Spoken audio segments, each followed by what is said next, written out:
Este video es presentado por el Sistema Ciencia Garza Educativa de la Universidad Autónoma del Estado de Hidalgo.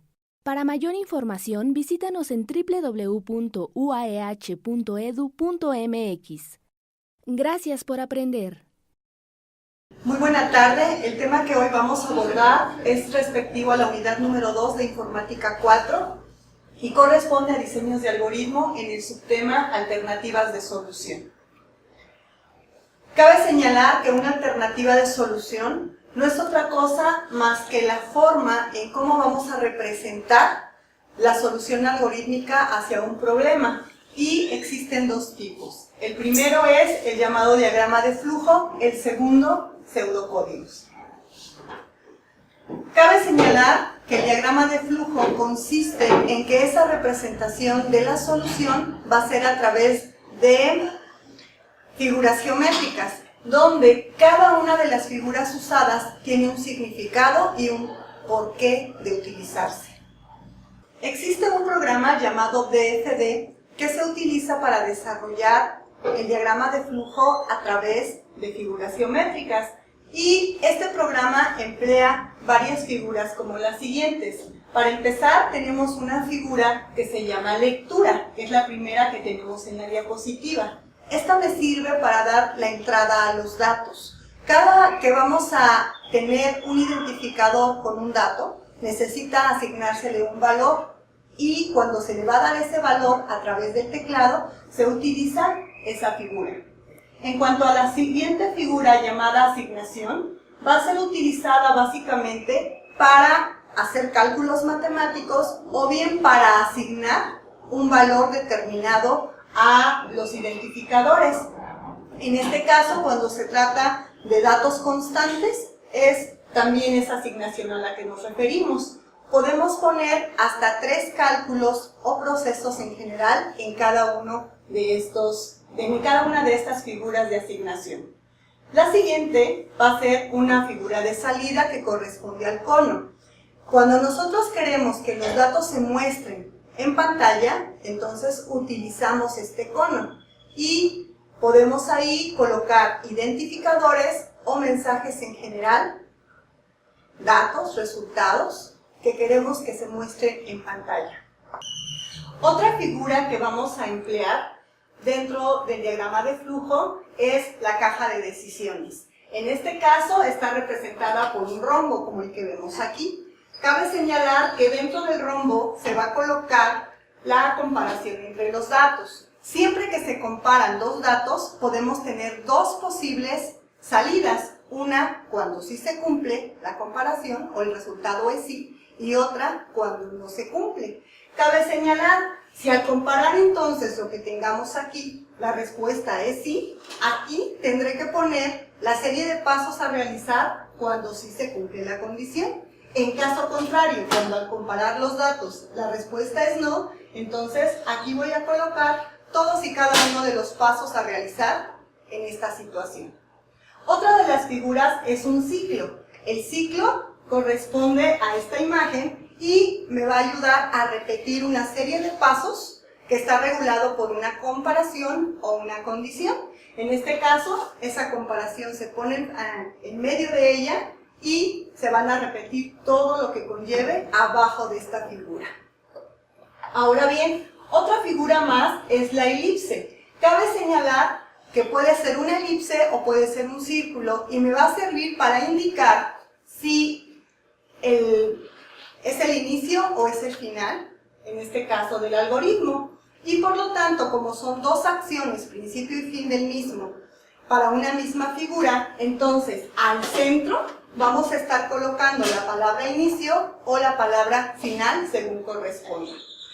Todas y cada una de las imágenes tienen que estar marcadas correctamente a través de una secuencia de acciones. Por lo tanto, vamos a usar las líneas de conexión que en realidad son flechas. Estas flechas me marcan la continuidad y el orden al ejecutar cada una de las acciones. Ahora bien, al momento de crear un algoritmo a través de diagramas de flujo, existen reglas específicas que debemos de seguir para el trabajo en ello. Para empezar, nos dice que el diagrama de flujo se traza de arriba hacia abajo y además tiene que estar equilibrado, es decir, a la altura de donde empieza, termina. Por otro lado, dice que todo lo que se haga dentro del algoritmo debe de dirigirse siempre a la figura de fin. Esto porque no podemos permitir que sea ambiguo el procedimiento. Por otro lado, debo de evitar usar las palabras reservadas o instrucciones dentro de las figuras geométricas. Esto tiene un motivo y es porque la misma figura nos dice lo que vamos a hacer y por lo tanto las palabras ya no se deben de utilizar. Cabe señalar que también las líneas de conexión que veíamos hace un momento y que no son otra cosa más que las flechas deben tocar la figura que esté arriba y la figura de abajo para que no haya ambigüedades y se malinterprete el diagrama. De la misma manera, esas líneas deben ser verticales u horizontales, evitando siempre en todo momento las líneas diagonales. Cabe señalar que esas mismas líneas tampoco pueden cruzarse. Esto porque en el momento del cruce puedo irme por una opción o por la otra dependiendo de la dirección de la flecha y esto una vez más nos lleva a que el programa o algoritmo sea ambiguo. Ahora bien, la última es que las líneas, en este caso, deben de entrar siempre a la figura por la parte de arriba al centro y deben salir de esa misma figura por la parte central inferior. Esto para evitar que el diagrama de flujo no sea, no sea desequilibrado. Nosotros podemos ver de este lado que nuestro diagrama de flujo que está trazado tiene precisamente esa característica y se trató de poner todos los requisitos que no debemos hacer. En este caso, nótese, empieza con inicio y termina con fin, pero dijimos que el diagrama debe ser equilibrado. A la altura de donde empieza, termina. Por lo tanto, fin debería estar a esta altura. Pero dadas las flechas que se fueron inclinando poco a poco, nos lleva a desfasar el fin hacia la derecha en este caso y no se cumpliría la regla descrita. Cabe señalar, dijimos que las flechas deben estar tocando a la figura anterior y a la figura siguiente, y este no es el caso. Por lo tanto, aquí estamos infringiendo otra regla. Cabe señalar que también en esta misma no estoy colocando la flecha a la mitad de la figura, por lo tanto es otra flecha que estamos infringiendo. Por así decirlo, este diagrama entonces está con todo lo que no debe de tener. Por lo tanto, viene ahora la demostración de que sí debo de hacer. Es decir, el ejemplo típico, vemos que el diagrama empieza con inicio y termina con fin, con una elipse, pero están a la misma altura. Las líneas o flechas de conexión están siendo rectas, están saliendo más o menos a la altura de la mitad de cada figura y también está entrando a la mitad. Por lo tanto, el diagrama está equilibrado, la secuencia de acciones que marca primero, que marca después, está sumamente claro y por lo tanto, este algoritmo está cumpliendo con la característica de que es definido, de que no hay ambigüedades y por lo tanto, esto es correcto. Si vemos la secuencia de acciones, está inicio, la lectura de estos dos identificadores, el cálculo, la impresión de la palabra suma, es decir, el mostrado de resultados en pantalla y el término del algoritmo. Esto sí cumple con las condiciones. Cabe señalar que existe otra forma de resolver el algoritmo o de representar su solución y nos lleva a la segunda manera de la alternativa de solución. Esta se llama pseudocódigo. Contrario al diagrama de flujo, vamos a tener simplemente que la solución se plasma a través de palabras. Estas palabras necesariamente deberán ser palabras en infinitivo. Es decir, si seguimos las reglas del español, el infinitivo implica que la palabra termina en ar, o ir. Así, las palabras leer, imprimir o escribir, por ejemplo, son palabras que aquí vamos a estar utilizando en demasía. Cabe señalar, hay otro programa con el cual nos vamos a basar y este se llama PSInt. Ahora bien, Al igual que en el diagrama de flujo, existe un conjunto de reglas que hay que seguir. Para empezar, necesito que el diagrama empiece con inicio y termine con la palabra fin. Cabe señalar, PSINT, en lugar de poner la palabra inicio, me dice proceso. Y fin, en lugar de esa palabra, la está sustituyendo con fin proceso. Ambas, sea inicio, sea fin, sea proceso o final proceso, me indican que estoy inicializando o terminando el algoritmo y son válidas.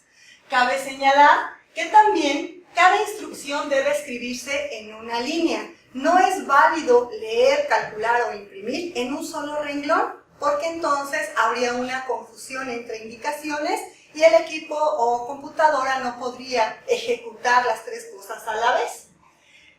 Otra de las reglas nos marcan que debo de utilizar palabras reservadas. Inicio, sí, escribir, entonces, si no, fin, sí, mientras, etc. Son algunas de las palabras que ya tienen asignada una tarea o acción específica dentro del programa y corresponden a diferentes estructuras o mandatos para realizar dentro del algoritmo. Por lo tanto, no las podemos usar como identificadores o nombres de los datos. Además, se debe de escribir tabulado, es decir, debo de dejar un espacio para denotar que empieza la estructura y que no está alineado con ninguna otra acción. En este caso, también las palabras que ya habíamos dicho deben ser en infinitivo. Ahora bien, hay una regla que se cumple de manera parcial. Si resolvemos los algoritmos en nuestra libreta y no haciendo uso de PSINT, entonces vamos a tener que utilizar las palabras minúsculas para los nombres de los identificadores. Y además, las palabras mayúsculas irán para cada una de las palabras reservadas o indicaciones.